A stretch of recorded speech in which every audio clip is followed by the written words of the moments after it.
Guys, nasa sad lang ako ngayon. Ano na siya tagal na siya nangyari. October 20. Alam niyo guys, yung aso ko, Coco pangalan, yung brown. Nawala siya ng October 18. And sinisisi ko yung sarili ko kasi ako may kasalanan nun. Paalis si mama nun. Papunta siya sa kabilang stall namin.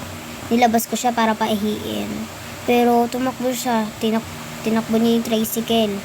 Hanggang sa nung bumalik si mama, yun, nawalan siya. Ano ngayon? July 7 ngayon.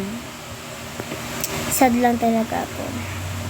Hindi ko tanggap, masakit pa dito sa kalooban ko. Pero nung January, may dumating sa aming aso. Pangalan Maki. Pinangalanan ko siya ng Maki. And he is a boy. Boy din yung dati kong aso.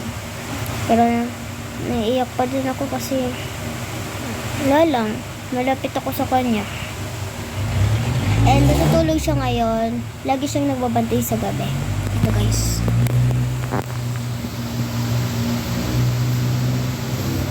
And K9 dog siya.